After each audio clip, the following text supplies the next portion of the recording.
tadi yang saya katakan, benarkah virus ini bisa bertahan di udara selama 3 jam? Asumsi bahwa dia bisa bertahan di udara dan ngambang-ngambang di mana-mana selama 3 jam, itu sama sekali salah. Oke. Virus itu perlu media untuk bisa bertahan hidup ya. Karena virus itu tidak akan bisa memperbanyak diri di luar tubuh. Kalau masuk ke dalam tubuh, baru nanti bisa memperbanyak diri jadi banyak gitu. Kalau di luar dia tidak bisa, tapi dia perlu media. Nah, medianya yang paling cocok buat virus COVID-19 itu apa? Adalah di droplet. Droplet itu butiran-butiran air yang keluar pada saat ada seseorang yang terinfeksi, kemudian dia bersin dan menyembur. Nah, berarti dia hanya bisa hidup di dropletnya itu. Oke. Dan droplet itu akan menyebar dalam jarak ya sebatas radius itu aja 1-1,5 meter. Kalau dia ada di 2 meter, ya dia tidak. Itu sebabnya konsep awal kenapa kita harus memberi jarak. Kenapa? Kontak dekat ya. Iya, supaya kalau misalnya ada yang sakit terus kemudian bersin, tidak nular ke orang yang di dekatnya, kan gitu. Nah, yang lain lagi, kalau kita mau supaya lebih aman lagi, nah, yang sakit ya sebaiknya nggak usah Kemana-mana main-main ya? keluar, di rumah saja, terus minum vitamin, disehatkan, nanti kalau udah sembuh baru keluar. Kenapa? Supaya bisa meningkatkan kekebalannya di rumah dan juga tidak membahayakan orang lain. Baik, Ya. soal penularan virus ini, itu apa saja yang bisa ditularkan dalam arti, apakah kita ketika kena virus di tangan lalu memegang mata, hidung atau rambut begitu, Dok?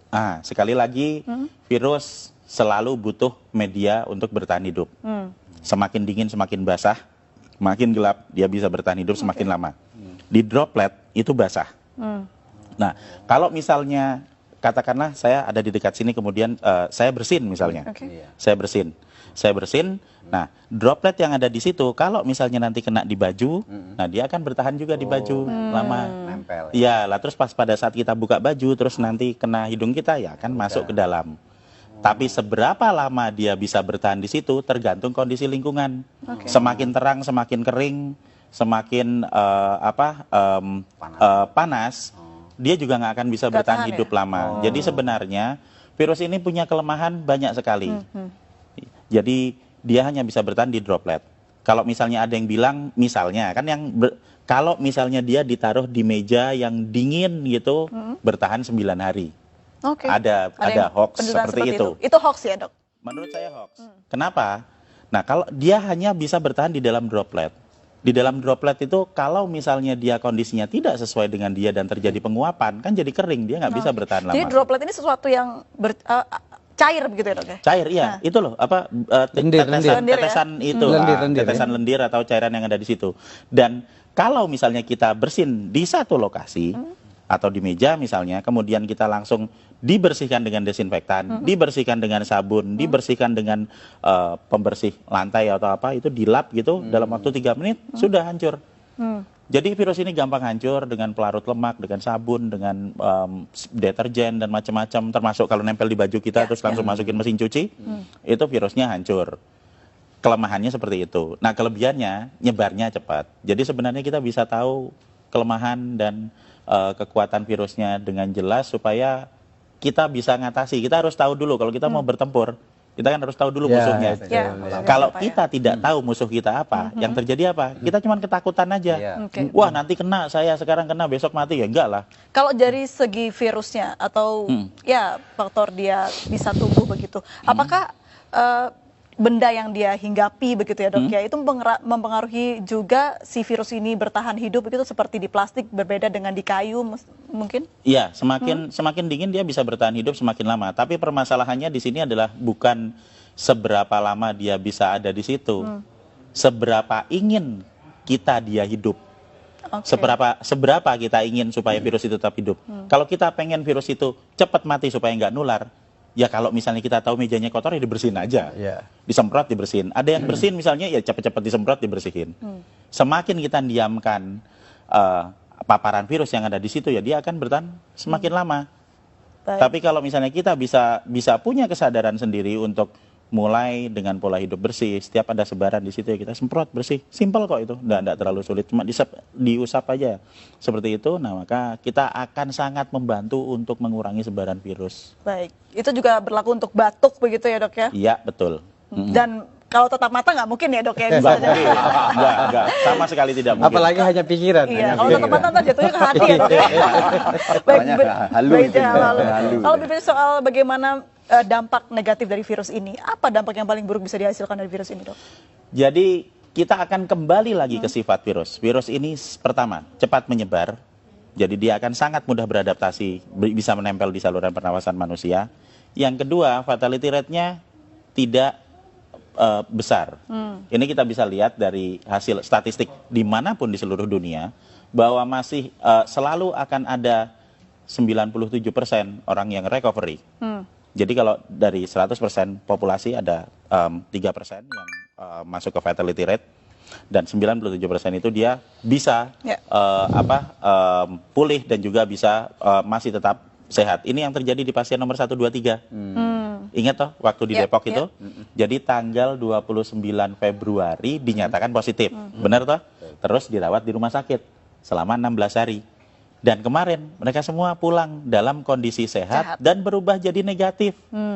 Berarti apa? Status positif terinfeksi ini bukan status yang tetap. Seperti misalnya, oh saya kena, sekarang saya positif. Sampai 1 tahun ke depan saya tetap positif. Tidak. Itu akan berubah seiring dengan peningkatan kekebalan tubuh. Jadi kalau hari pertama saya terinfeksi, saya akan positif. Hari ke-7 saya masih tetap positif, tapi nanti di hari ke-10 pada saat antibodi saya mulai naik di 7 hari pasca infeksi, di hari ke-10 antibodinya banyak, kita akan berubah jadi negatif. Puncak produksi antibodi ada di hari ke-14, sehingga di hari ke-14 dia akan habis semua virusnya, dinetralkan oleh antibodi. Itu yang terjadi pada pasien nomor 1, 2, 3.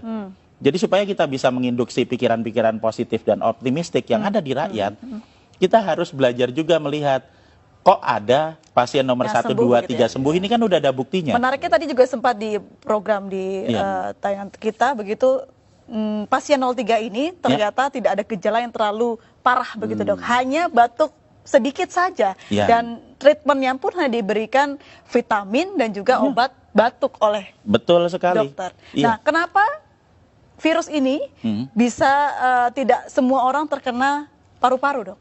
Nah, jadi kalau kita mau melihat keganasan virusnya, itu kita jangan melihat kita harus kembali ke struktur virusnya ya. Struktur virusnya lagi, sifat virusnya. Virus ini bentuknya tetap, dia akan menyerang ke semua manusia. Dia tidak berubah. Yang menyebabkan terjadinya perbedaan adalah di manusianya. Ada manusia yang sehat, yang memiliki saluran pernapasan yang sehat, sehingga pada saat terinfeksi, yang akan keluar adalah batuk, ya kan? Kemudian nanti bersin, pilek, kemudian dia demam, sampai paling 5 hari. Dan kemudian di hari ke-7 dia akan mengalami recovery. Dan di hari ke-14 dia full sembuh, persis seperti pasien nomor 1, 2, 3. Tapi untuk orang-orang yang berada di dalam grup dengan resiko tinggi, misalnya yang udah berusia lanjut. Kalau orang usianya lanjut, kemudian dia nanti akan memiliki pengurangan dalam hal produksi antibodi karena usianya udah lanjut. Ini usia berapa tahun ke atas, dok? 60 tahun? Di statistik itu dia ada di usia antara 70-80. Itu di statistik datanya. Terus yang kedua, manusia dengan komplikasi penyakit, diabetik misalnya, atau hipertensi, atau stroke, gitu kan. Dan yang ketiga adalah manusia yang memiliki riwayat gangguan pernapasan, misalnya TBC, misalnya bronkopneumonia, bisa jadi juga asma. Maksudnya adalah saluran pernapasannya sudah mengalami kerusakan sebelum ditempeli virus, sehingga pada saat ketempelan COVID-19 akan lebih parah. Itu yang menyebabkan terjadinya ada angka fatality rate 3%. Nah, jika kita akan fokus ke 3% ini, berarti kita akan berbicara mengenai grup dengan resiko tinggi, sehingga yang seharusnya lebih diperhatikan adalah yang di grup dengan resiko tinggi ini untuk dapat prioritas ke rumah sakit. Kenapa? Supaya rumah sakitnya nggak penuh, dokternya nggak repot. Jadi nggak ada yang baru pertama kali kena sekarang, baru demam sebentar, terus waduh besok saya mati langsung ke dokter. Nggak seperti itu. Kita mendahulukan grup dengan resiko tinggi, sehingga tidak semuanya harus masuk rumah sakit. Nah, kita harus memberikan edukasi gimana caranya supaya kita bisa melawan virusnya yang ada di luar tubuh, meningkatkan antibodi yang ada di dalam tubuh secara mandiri, supaya kita semua nanti bisa ngatasi virusnya. Pertanyaannya, ketika seorang yang pasien positif sudah sembuh begitu, Ya. akankah dia bisa positif kembali? Ya, Bisa. bisa. Jadi kita berbicara mengenai masalah sebaran virus. Oke. Jadi satu hal yang harus kita pahami dulu, ini imunologi basic adalah bahwa kalau saya pernah kena virus, misalnya saya pernah kena virus COVID-19, nah tubuh saya akan punya data tentang virus ini. Sehingga pada saat nanti saya kena lagi, saya akan kebal. Pertama kali kena, antibodi saya akan keluar dalam waktu 7 hari. Untuk yang infeksi pertama. Tapi nanti begitu infeksi kedua, saya kena lagi, itu nggak usah nunggu 7 hari, karena sudah ada datanya di sel memori. Saya akan mengeluarkan dalam waktu 24 jam, sehari langsung kebal. Ini prinsip dasar kenapa kita semua harus divaksin. Oke. Jadi kita kasih virusnya dulu, dikenalin, supaya nanti kalau ada lagi, antibodi kita bisa keluar lebih cepat dan lebih banyak. Nah, jadi kalau misalnya saya sudah pernah kena, kemudian saya sembuh dalam waktu 14 hari, saya keluar ke kerumunan, dan di kerumunan ini ada orang yang sakit, kemudian saya kena lagi. Apakah saya bisa kena? Jawabannya ya, pasti ya.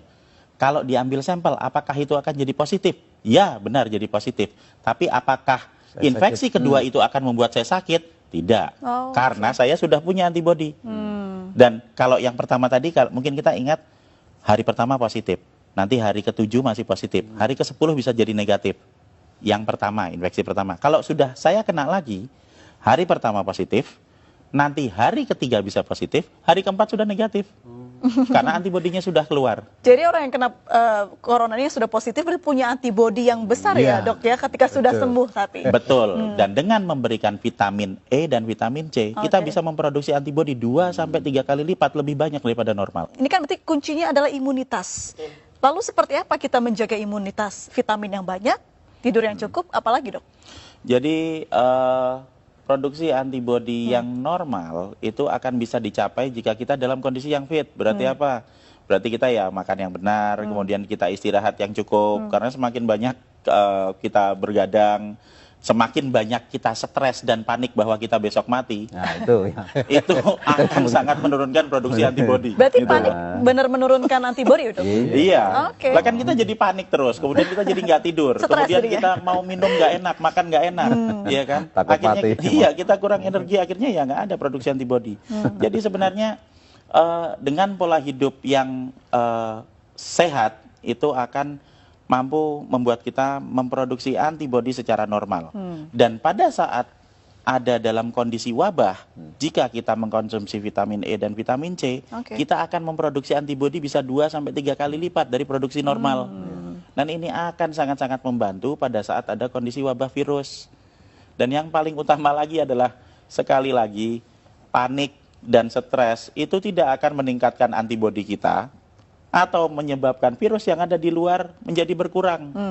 Meningkatkan antibodi dengan berpikir positif, dengan memiliki ilmu pengetahuan yang cukup bahwa sebenarnya virus ini bisa kita hadapi, kemudian konsumsi vitamin dan pola hidup bersih. Membunuh virus di luar tubuh dengan pola hidup bersih, meningkatkan antibodi di dalam tubuh untuk mengatasi virusnya. Dan tanpa